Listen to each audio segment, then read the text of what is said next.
Cartoons, the animated frontier. These are the voyages of the Cellcast podcast. Its continuing mission to explore strange new cartoons, to seek out new animation styles and new creative storytelling methods, to boldly go where so few ever go again.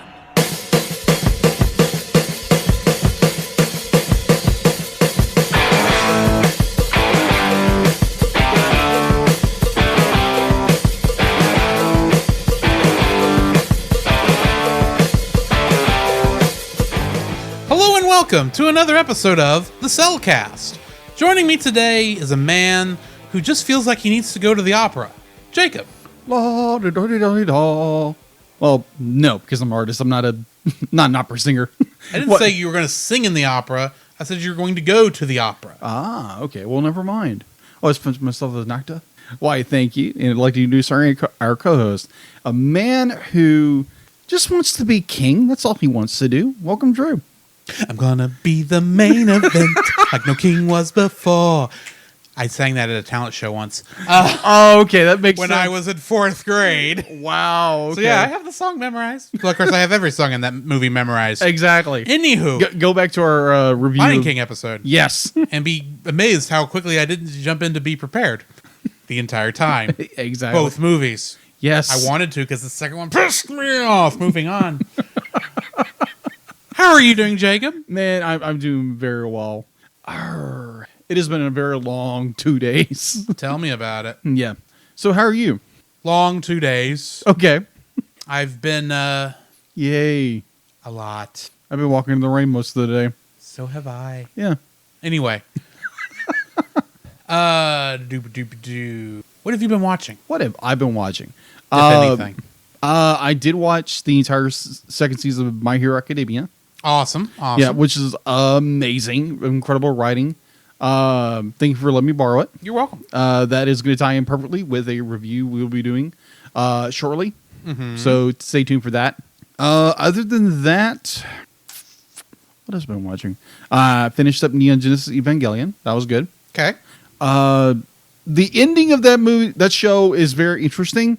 And then the director got a bunch of death threats and is like, you know what? You want something different? Okay, I'm going to give you something different. He gave you the orange end. Juice. A lot of orange juice. Let's say that with the end of Evangelion. But other than that, you realize if we ever, which I assume at one point we will, you realize when we get to that episode, that will be that episode subtitle. It will. That's a lot of orange juice. That is, yeah. It's oh my gosh, a lot of orange juice, and it's more. You'd have to watch the series to understand most of the movie. Right. And no, we won't watch the what is it? The first movie, which is more like it's kind of a preview to the series, and they jump into the movie proper, which is so just it's last time on Neon Genesis Evangelion. Yes, exactly. But yeah, eventually we will get around to doing that, and I hope you guys join us for that. That is all I have been watching, far as I can recall. What have you been watching? What have I been watching? I've been watching Phineas and Ferb. I just finished the second season. Oh, nice. Also, I have been watching, or more accurately, I watched the first 2 episodes of WandaVision. That is a weird show. Well, yeah, it's WandaVision. It's Wanda. I will watch the whole thing because I have a feeling a lot of this show is not going to make sense until you do watch the whole thing. Exactly. But for right now, I'm sitting there going, that's interesting. That it is. I hope we get somewhere soon because right now, I just know there's a mystery. Mm-hmm. And the talking dog is not going to be the one that solves it, unfortunately. Those darn kids aren't going to help either. No. But one of them was a kid. The last time we saw her, she was a kid. Oh, okay. But anyway. Yeah, no spoilers. I spoiled nothing that you couldn't look up on IMDb. That is true. That is so true. All right. So, yeah, I've been watching that. And then I have picked back up Persona 5 Royal. Ah. I am, for those who are curious, I am between the Futaba's dungeon and, well, I just started Okumura's dungeon. Not that tells you anything. Unless you know what I'm talking about. Nope. I'm on the space station. That's all you need to know. Okay. Just got back from Hawaii. Morgana got Aloha. pissed. Morgana got pissed at us. Ew. Because Ryuji wouldn't shut his fat mouth. That happens. You don't even know who any of these people No, are. I don't. Nope. A lot of our listeners probably don't know who these people are either. Probably not. Funny thing, I'm 90 hours into the game and I'm only halfway through. Wow. It's because I am taking my time and trying to get everything. I gotcha. So I only have to make one trip through if I can help it to get the platinum. Also, actually, that's going to be about it, I think. Okay. Outside of course, our usual stuff, our Thundercats, our Three Musketeers, the Venom, Yeah. the other movie I didn't like. Candyman 2. Yeah, that's what you want to call that. Yeah, it was definitely Candyman. Wasn't as Okay.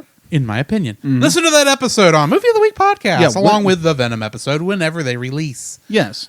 Also, I think that's actually about it. What do we got in the news? All right, so let me get to I'll be listening for a specific news story if you caught it. maybe. Maybe. Maybe. Maybe. Maybe. Maybe. Maybe. Maybe. Maybe. Merci beaucoup. Hmm. That's All right. as much French as I know. All Well, right. also, moi. I know moi.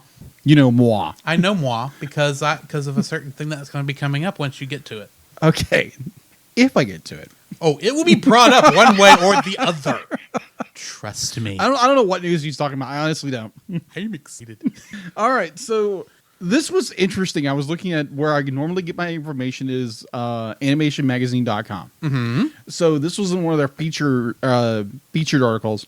And okay, so we did a reaction to Disney Pixar's Soul.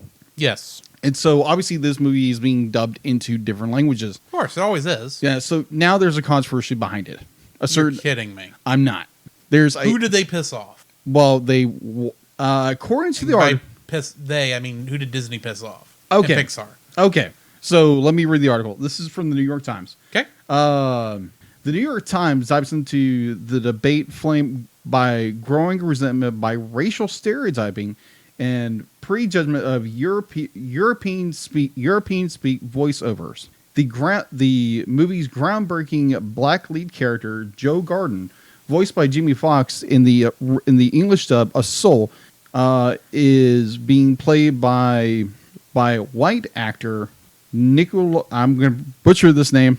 Don't worry, I got one I'm going to butcher much later on. Butcher pretty badly. Yeah, Nicola. Nikolai? Yeah, Nikolai Lee Kiss of the Danish dub. I'm sorry if I mispronounced that. Any of those who are in Denmark. In the Portuguese version. Apparently this is The Danish dub and the Portuguese version? yeah. I'm confused. I'm not saying you're wrong. I'm saying I'm confused. That's what the article says. Oh, he's an Afro-Portuguese actor Yeah. in the Danish dub. Okay. Yeah. Yeah. So apparently they're calling for a recast with a Afro-Portuguese That's what actor. they want, as an Afro-Portuguese. Yeah, exactly. What So if there's not a Danish Afro-Portuguese person? I have no idea. Why not Afro-Dane? No I idea. assume there's Afro-Danish people. I don't know. Right. I'm guessing. Either way, be like people are going to get, Hire a black person from Denmark. That's what they want. exactly. And which I'm I pretty sure assume they're there. I do not know. there are people of African descent all over this Exactly. all over this planet. Thanks to the slave trade. Mm-hmm. So yeah, we have a ton of African. They're everywhere in Europe. Yeah, they're everywhere. There are a ton of African descended people from all over the world. So I'm pretty sure they can get this done. But they apparently they're going to hire an open letter for Afro Portuguese actor Hajo Fortuner. There again, I apologize. I don't even want to try. Yeah, it's kind of hard. Either way, they are looking to get that redubbed, which is I thought was interesting. I was like, oh, okay, that's interesting. All right. So moving forward, Did they get mad at any of the other characters of African descent? Not that I might know. have been played by white people. Not that I know of. Okay, I was just curious. All right. Because if there's a problem with one, I imagine there's a problem with 75% of the cast. Right. But either way, moving on. It's a little more sad news. Let's say that So it has been reported that the beloved animator Dale Burr, at the age of 70, died from complications due to ALS. Apparently, he was a beloved Disney animated feature, animated and co-author of his own studio, Burr Animation Company. Burl won a Annie for Outstanding Achievement in Character Animation for his work on The Emperor's Groove in 2001. The Emperor's New Groove? Yeah, Emperor's New Groove in 2001. Okay. And a Westshire Macau Lifetime Achievement Award in 2017. Burl started at Walt Disney in 1971, being only the second person to be hired into the studio, into their training company. He was best known for his work on Robin Hood, continued Frozen continued into Frozen, and I'm guessing, in 2013, and beyond. His landmark works were Who Framed Roger Rabbit, Lion King. He was the supervising role for adult Simba, Emperor's New Groove, The Princess and the Frog, and many other accomplishments. So his presence in the animation world was missed. Mm-hmm. All right, so moving on. This came out on the 11th of January of this year. The Critics' Choice Awards, or the CCA, announced the winners of the Critics' Choice Super Awards on Saturday, which was the 11th, during special broadcasts on the CW. Disney Plus Soul actually won 3 awards. Soul, it won Best Animated Movie, as well as Best Animated Voice in an Animated Movie by Jamie Foxx, and Best Voice Actress in an Animated Movie role, and Tina Fey. And if you want to hear our thoughts on that, go check out our reactions episode on Soul. Exactly. And my last bit of news, comes from comicbooks.com. Following the announcement that Batman, the animated series, has finally shifted in the DC Universe platform onto HBO Max, it seems the future of the classic cartoon could bring a little light. Speaking on their latest episode of Fat Man Beyond podcast, co-host Mark Bernadette and Kevin Smith brought the rumor to light that with the former firmly labeled as a rumor. And according to Kevin Smith, Burnett said this, the rumor that HBO Max is looking to make Batman, the animated series, sequel, that they want to continue that forward. Burnett said, as Smith covered what was very clearly a huge smile on his face. But technically, they already made a sequel to Batman the Animated Series. And it's called Batman Beyond. No, talking about the years of Batman and Robin. It's in the same. And also, you could also claim that the rest of the DC Animated Universe was a sequel to Batman the Animated Series. Very true, but I think they're more referring to... I know, a direct sequel. Yeah, continuation. Which is, if they can work in what's going on with the rest of the series, the DCAU that happened around that time, that would be cool. I don't think they're going to, because why would they allow us to have fun? Yeah, and also I can see a certain Watchtower database guys who are all about going crazy over this. Oh yes, it's like, what? You can't do this. It's going to screw all our things up. Well, tough luck. If it happens, it happens. Well, I will say I think that's all the bit of news we have. Are you sure? Sure. There was an announcement made today. Okay. By Walt Disney themselves. Okay. On Disney Plus on February 19th, they are releasing, for the first time on streaming, with its final 2 seasons, the first time that it's been available in 20 years, all 5 seasons of The Muppet Show. Ah. I am terribly excited about this. If you didn't see our Facebook today. No. It's like all you saw was yes. Oh man, he was just a little excited. I was a little excited about here going to the stratosphere. But yeah, you got to remember, this is the show that really. There were Muppets before this, yes, because you had, of course, Kermit had been around since the 50s on Washington D.C. Public television, right? Rolf the dog had hung out on the Jimmy Dean show for a while, and there'd been commercials and such like that. They're even on Saturday Night Live for a while. Mm-hmm. But the Muppets as we know them today Yeah. started on The Muppet Show. That's where you got your Fozzie Bear. That's where Miss Piggy came around. Mm-hmm. That's where Gonzo came around. Anything that is really the series, and it is some of the best things that the Muppets have ever done. So if you're curious, go on February 19th when that releases, go check it out. There are a number of good episodes. If you're a Star Wars nut, go ahead and check out the Star Wars episode. That'll take care of everything because that's got Mark Hamill, that's got C-3PO, that's got R2-D2, that's got Chewbacca. It's a good episode. Alrighty. Go check that out. In my opinion, that's what you should do. Anywho, that brings us to the end of the news finally. Yes. So let's jump into the spoiler-free section of our review of Mickey, Donald, and Goofy, the Three Musketeers. So this was the first time I had watched this. Same here. However, not the first time I experienced this particular version of the Three Musketeers because I played the level in Kingdom Hearts Dream Drop Distance. Of course. The County of the Musketeers was the name of that level. And I remember playing through that level and thinking, this is hilarious. What movie is this based on? I've got to know. And of course I found out, but I just never got around to watching it, even when I saw that when Disney Plus launched last year, that they had the movie on there. It just was not something I went and hit play on until now.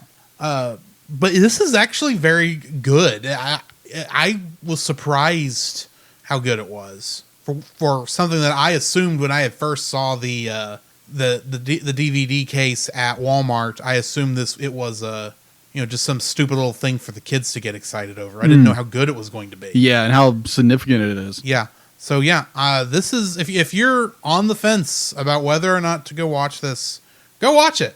It's a good movie. It's only an hour and 7 minutes long. Yeah. Ish. Minus commercials. But yeah, go watch this. It's good. It is good. It is very good. Oh my gosh. Your thoughts? My thoughts on this film. Well, very funny story. Very funny story leading up to this. So, at my apartment currently, I don't have internet. Shocker of shock that most people don't have internet, but I don't have internet in my house. No, I wouldn't have guessed this.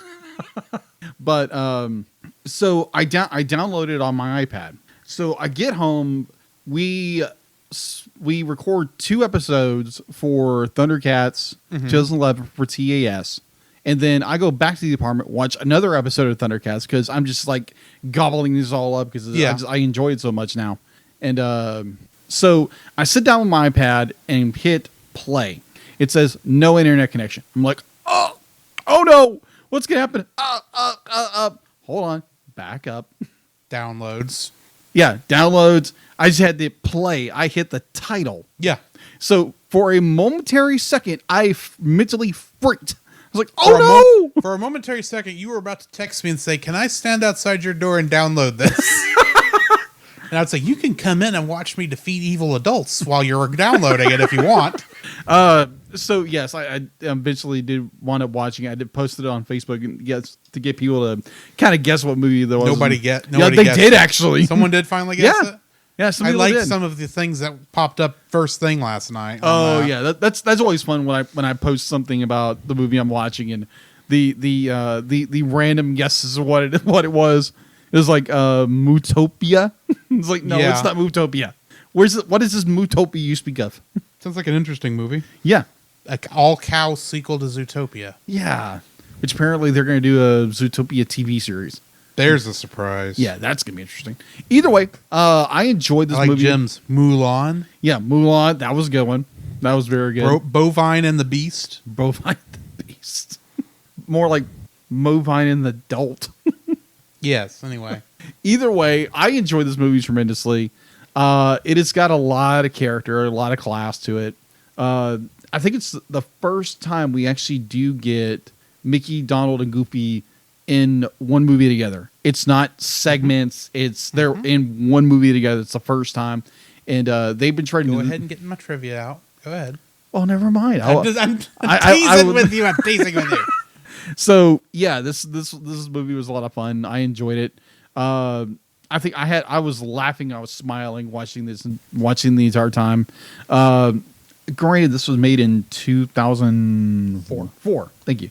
It was made in 2004, and I enjoyed it tremendously. And I'm like you. I remember seeing it on store shelves, and I think at that point, there's a part of you that when you look at the art there on the case, it makes you think of the Tom and Jerry and Willy Wonka and the Chocolate Factory kind of movie. Exactly. There's that kind of thought process that goes through Disney. your mind. Except it's this. It's like Musketeers, but they're Mickey, Donald, and Goofy. How does this work? Yeah.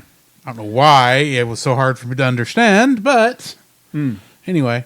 So are we ready to spoil the heck out of this thing? Yes, let's do this. Alrighty. So join us on the other side of the break, and we will get on top of that. Yoke. Ray. Wrong? Okay. This progress is a part of Christian Reek Central Network. Wrong. Hey, Scoop, what are you doing, man? I don't know. I'm supposed to be reading an ad. All right, hold on. Give me it. Okay. All right. This podcast is part of the Christian Geek Central Network at ChristianGeekCentral.com. There you can find a collection of blogs and podcasts working together to bring you some of the best content on the web for Christian geeks, such as The Untold Podcast. Engaging the culture's imagination, The Untold Podcast presents free speculative fiction every month from a Christian worldview. The Untold Podcast aims to recapture the power of story and use the weirder genres to do it. Science fiction, fantasy, horror, and supernatural stories serve as metaphors for our lives. The distant star systems, the shining nights, the abominable yetis, and the ghosts remind us of our own struggles, triumphs, and losses. Each month features a new story in flash fiction presented in a unique and dynamic way. The producer and narrator of the podcast is Nathan James Norman, an author, pastor, and theologian living in northern Michigan.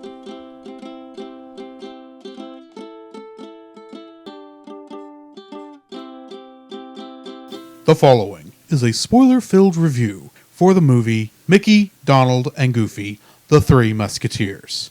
Listener discretion is advised. Mickey, Donald, and Goofy, The Three Musketeers, was directed by Donovan Cook, who previously directed Two Stupid Dogs. Ruff.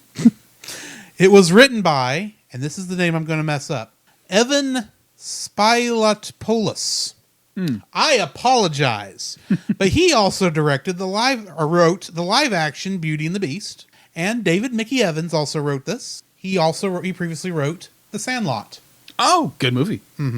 Also, the screenplay writer on this was Robin Kingsland, and she wrote the screenplay for Mickey's House of Mouse, a lot of those episodes. Oh, okay. Plus the special Mickey's House of Villains. Ah. Now, the movie does not credit the author of The Three Musketeers, because by all technical accounts, this movie doesn't follow the story of The Three Musketeers. No, it doesn't. So I wrote down that it was inspired by the book, The Three Musketeers, by Alexandre Dumas, who also previously wrote, or after this wrote, I'm not sure on the timeline, The Count of Monte Cristo. Yes. That book. And the music was by Bruce Broughton, who also did the music for The Rescuers Down Under. Yeah. Good movie. So we're getting into the cast here. Now, y'all know I always have the Kingdom Hearts connections usually situated at the bottom. Here's the thing. There's only one person on this list who is not playing somebody in Kingdom Hearts. And a lot of them are reprising their roles from this movie at the very least.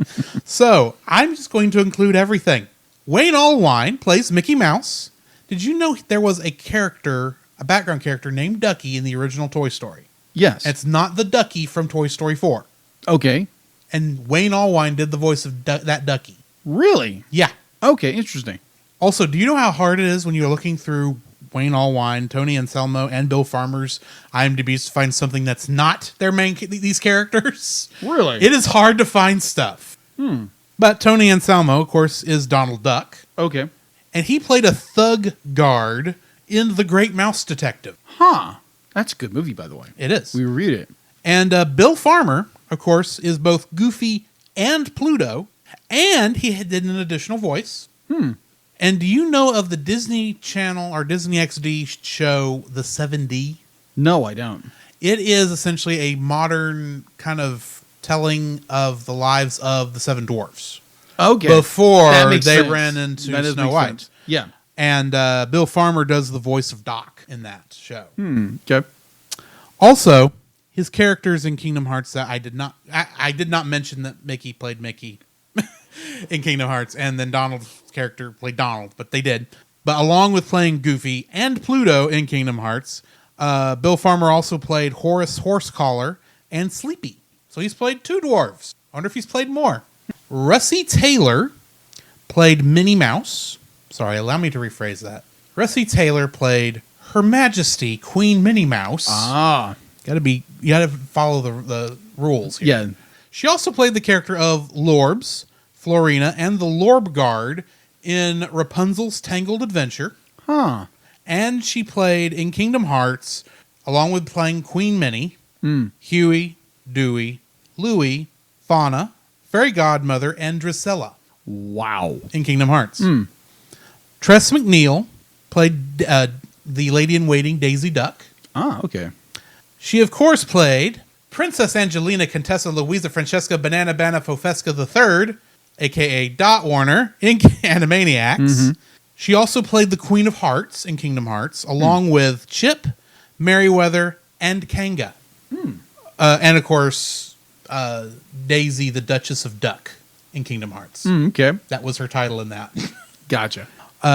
Jim Cummings played Pete. Of course. He is, of course, known as Darkwing Duck. And along with playing Pete in Kingdom Hearts, he also voiced Winnie the Pooh, Tigger, Cheshire Cat, Julius, and Ed. Yep. That's the Ed from Lion King. You know, the guy you didn't realize had a voice, Yeah. had any lines. He's just laughing all the time. You half were convinced was Frank Welker, Yeah. but it wasn't Frank Welker.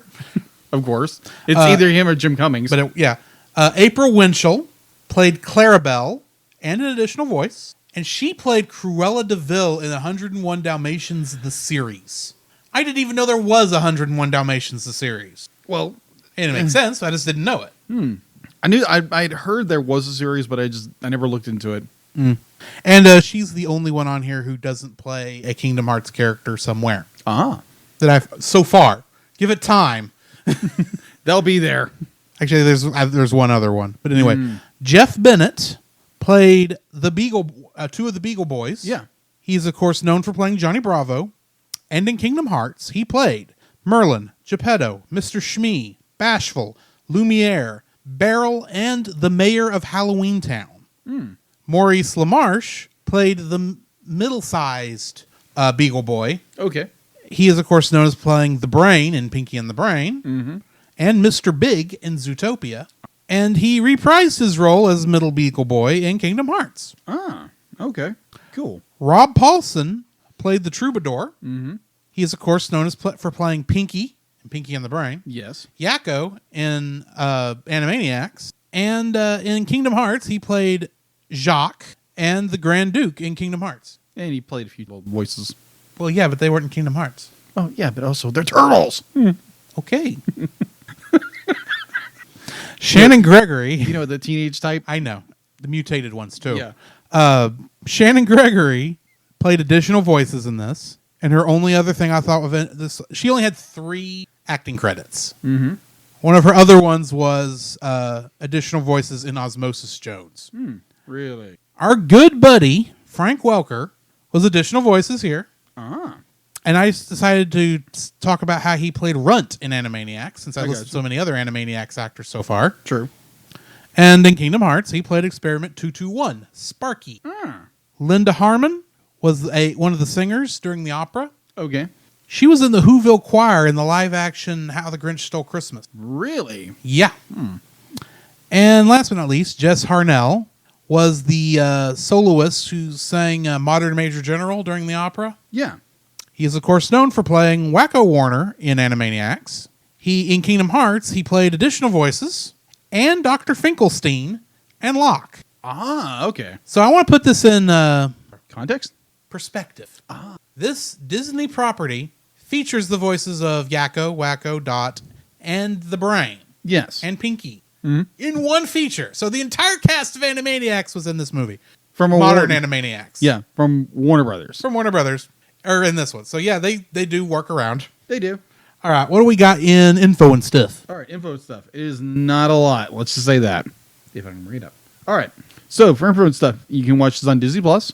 Relatively available, or if you have a subscription, do Disney Plus, and it is worth the money. Do it if you feel it led to. All right. So on Rotten Tomatoes, all right. So it has a 36% on Rotten Tomatoes and a 49% for an audience score. Shame. Yeah. Shame. And it's a little better on IMDb, a 6.4 out of 10. It's like, this is a good movie, people. What very good. I don't know what's wrong with you people. Yeah, come on. Can't stand cartoons? Apparently, I've known podcasts for doing that. Oh, it's above our pay grade. Yeah. You're a podcast. Well, below our pay grade. Yeah, below our pay grade. Thank you. It's like, really? All right. So, out of that rant out of the way, production We're not companies. Opinionated at all. Huh? We're not opinionated at all. No, of course not. All right. Production companies, and I will get this right. Disney Toon Studios, Walt Disney Pictures, distributed by Walt Disney Home Entertainment.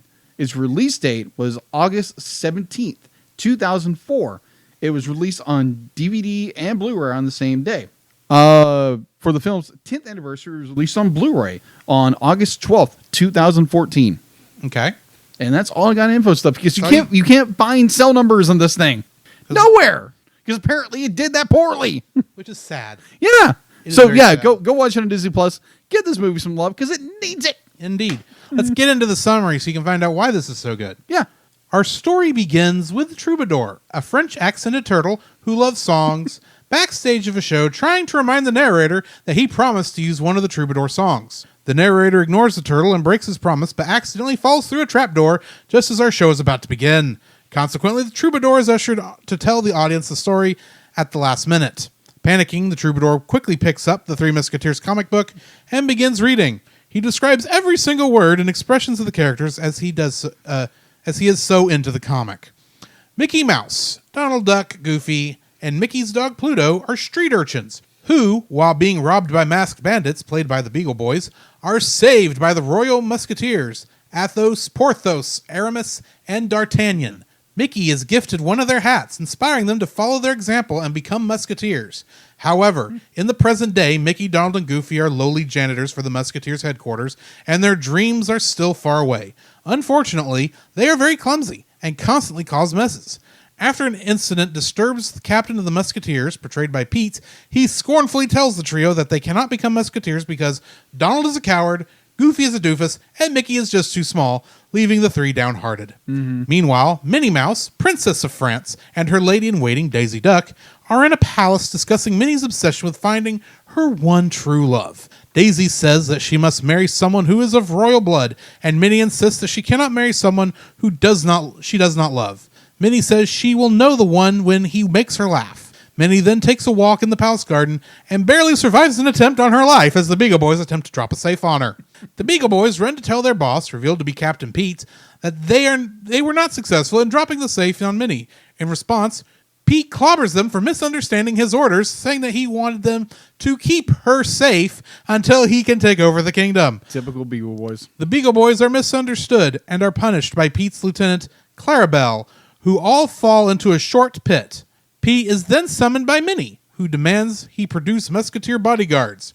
Realizing that skilled musketeers will jeopardize his plan to overthrow the princess, Pete quickly goes to the janitor room and tells Mickey, Donald, and Goofy that they passed his test and have what it takes to become musketeers, knowing they will be easy to get rid of. After meeting each other and attacking Daisy by mistake, Minnie falls in love with Mickey and feels safe at the hands of his bravery. Pete gives a chance to the Beagle Boys to kidnap Minnie and Daisy so he can become king tomorrow when he is announced at the opera. Okay, sorry. Now I got the Imperial March in my head. Okay, when Minnie and Daisy are protected by Mickey, Donald, and Goofy, who all go on a journey in a carriage, they are all ambushed by the Beagle Boys, who attack and fight Mickey, Donald, and Goofy. Donald hides with Minnie and Daisy, trying to persuade him to fight back, and Goofy is easily defeated and thrown off the carriage. Mickey is also defeated and thrown off, leaving only Donald, but he is too scared and throws himself off. The trio are stranded, but Mickey encourages his friends not to lose hope when Pete makes them become musketeers. become Musketeers. The trio rush to rescue Minnie and Daisy from an abandoned tower.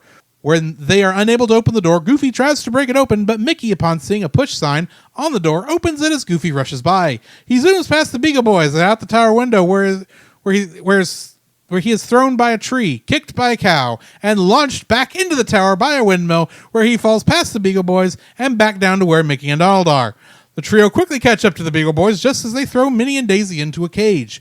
While battling the Beagle Boys, Donald retreats, while Mickey and Goofy are cornered. But Goofy, upon seeing a Goofy-shaped hole in the window behind the Beagle Boys, remembers what happened when he tried to break down the tower door, and gets the idea to do the same thing again with Mickey, knocking the Beagle Boys into the river and allowing them to save Minnie and Daisy. Donald reconciles with the group and declares victory. Afterwards, Mickey unties Minnie and makes her laugh, and the two mice fall in love and spend time alone with each other as they head home. Pete is furious that the Beagle Boys failed in their task and realizes that the three protagonists are more of a threat than he originally anticipated. He then plans to get rid of them one by one. While on night duty, Goofy is lured away from the palace by Clarabelle, who uses a shadow puppet of Mickey with her hands, which makes Goofy follow the shadow. After hearing about escargot peanut butter, the shadow then vanishes, in which Goofy is cornered, subdued, and kidnapped by Clarabelle. The Beagle Boys appear before Donald and attack him, scaring him into hiding, before Pete traps him and puts Donald in the guillotine. Donald discovers a picture of Pete dressed as a king and laughing at a caged Minnie, along with 3 gravestones with his, Mickey, and Goofy's names on them, and finds out about Pete's plan to become king and trap Minnie somewhere, where she will be hidden and that the trio will be killed and not able to rescue Minnie. At that moment, Donald escapes at the last second, causing Pete to lose his peg leg after he dives under the guillotine's blade to try and prevent his escape. Pluto finds out that Goofy and Donald are missing and bumps into Mickey to warn him. Donald returns to the castle and tells Mickey the whole story, but fearfully says that they ought to quit being Musketeers, claiming it's every duck for himself. Mickey tries to convince Donald by saying that they were able to stop Pete from kidnapping Minnie, but Donald reveals that he had been hiding when he fought the Beagle Boys before. Mickey tries to reassure Donald that he will be by his side and that Donald coming to warn him took courage. However, Donald apologizes for running off in fear, leaving Mickey and Pluto behind. Mickey is then captured by Pete, with Pluto being unable to save Mickey. Pete chains him up in a dungeon in Mont Saint-Michel that will flood when the tide comes in. Goofy, meanwhile, is chained by Clarabelle and about to be thrown off a bridge into a river to drown. But Goofy falls in love with Clarabelle and wins her heart with his numbskull charm. Clarabelle turns from her evil ambitions and reveals Pete's true intentions to Goofy and that Mickey is in danger. However, the bridge suddenly crumbles and sends both Goofy and Clarabelle into the river below. Donald, who is rowing across the river to escape France, breaks their fall. The tide arrives where Mickey is about to drown. Goofy fails to convince Donald to help him save Mickey, but thanks to a song from Troubadour ridiculing Donald's cowardice, an infuriated and now confident Donald decides to join Goofy. The duo are just barely able to save Mickey before he drowns. After reconciling with each other, they set off to rescue Minnie and Daisy. Minnie and Daisy are captured in a theater and locked in a chest by the Beagle Boys, in which one of them impersonates Minnie, announcing to the public that the throne is now being handed over to King Pete the Magnificent. Pete is happy to become the king and the opera begins. Pluto uses his nose to smell where Minnie and Daisy are. Mickey, Donald, and Goofy arrive and battle Pete and the Beagle Boys on stage, first defeating the Beagle Boys and making them collapse downstage along with Donald and Goofy. Pete then challenges Mickey into a final sword fight, and after Mickey disarms Pete, he is punched by Pete and easily beaten. However, Donald and Goofy, having survived the fall, return and help Mickey defeat Pete by knocking him out. The trio save Minnie and Daisy in front of the audience, although it is unknown what happens to Pete and the Beagle Boys. Clarabelle arrives, reuniting with Goofy and Mickey, and Minnie finally declare their love for one another, as the others do the same. Donald and Daisy, Goofy and Clarabelle, and at the end, Minnie dubs Mickey, Donald, and Goofy Royal Musketeer. Troubadour announces that this was the day that the three heroes finally made their dream come true. Mickey, Donald, and Goofy and the rest of the Musketeers of France sing the final song, All for One and One for All, at the end of the film. And to get into the trivia right quick before we get into our review, did you know that a Mickey Mouse Three Musketeers movie has been in the works since the 1940s? Yep. Mm-hmm. Goofy is the only one in the movie to not appear in his traditional attire of the heroes of this movie. That is true. This is the first feature-length movie featuring Mickey, Donald, and Goofy on screen at the same time. Yep. This is also the first time since the 1930s that Pete has his once trademark peg leg. Exactly. And last but not least, Mickey's hat is signed by Athos, Porthos, Aramis, and D'Artagnan, the original Musketeers Yes. from the novel The Three Musketeers. I thought that was cool. That was going to go. So I've talked a lot, as always. Right. Jacob, your first like. My first, when you brought it up, it made me laugh, was Goofy's, how do you say that? Goofy's plan to foil the Beagle Boys in the tower by repeating his same fall. Just his mental gymnastics is absolutely incredible because in the movie, sorry. No, go ahead. Goofy is described as an adult. Be like he's, there's not enough brain cells up there to do anything, what everyone says. But with this scene, he's seeing the trajectory of what, like his fall, he understands the drop, the gravity, the momentum, the inertia, everything about how it's going to happen, even when the cow is going to kick them again. Yeah. And obviously because it's Disney logic, animation logic, it's such a great scene. It's so incredibly wonderfully made, and I just thoroughly enjoy it. It has so many great gags and falls to it. That one scene where Goofy at the first goes full tilt into the tower, does all this gymnastics, and then when he sees the hole he made. The hole he made kind through of the forgot happened by the time they get back up there. And then that stroke of genius is like that light bulb goes off in his head. It's like, and he grabs Mickey and they just run through it. I thought that was hilarious. So well done, well executed. Just the goofy, the lack of word, goofiness was perfect. What's your number one? Well, before I go to my number one, I want to point out that scene is in the Kingdom Hearts level, but it's played differently. Okay. Slightly differently. Okay. They're already up there, and Goofy hasn't done the gymnastics part. Okay. Yet. Yeah. But they're up there, and they're trapped by the Beagle Boys. And, of course, you got Sora there, too. Yeah. I think it was Sora. It might have been Riku. I don't remember. It's been a while. Anyway, they're up there at the top of this tower. And Mickey's and they don't know how to get out of there because, the same reason they weren't sure how to get out of that situation in the movie. Right. And Mickey asks Goofy, does anybody have any ideas? And then Goofy says, well, I got one. And Mickey says, you do? He says, yeah. And it might even be a good one, too. Hold on. And he says, all right, I'll hold on. And then Goofy just grabs Mickey Mouse and throws him out the window. And I remember watching that and going, that is the most non sequitur thing I have ever seen. Right. Wow. So when that movement was coming up in here, I was half expecting that line.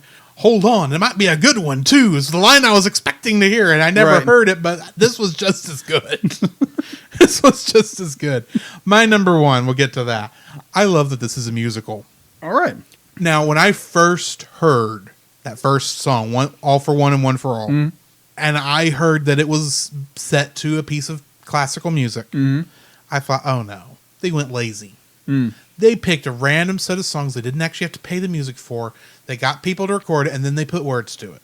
I got thinking that's going to be so lazy, it's not going to work. But the more I listened to it, the more I realized the genius of what they did. Mickey, Donald, and Goofy, do you know what their cartoon series was called back in the 30s and 40s? I don't remember. Well, Warner Brothers had Looney Tunes and Merry Melodies. Yeah. Disney had Silly Symphonies. That is true. And part of the purpose of all three of these, along with having the cart, and all of them started off being animations set to classical music, kind of like Fantasia is. Right. But you include Mickey, Donald, and Goofy, or in some cases Bugs Bunny and Elmer Fudd, and all that. And that's what a lot of that was. That's why when you go back and listen to stuff like The Rabbit of Seville, it's all based on The Barber of Seville. Yeah. The classic cartoon song, that's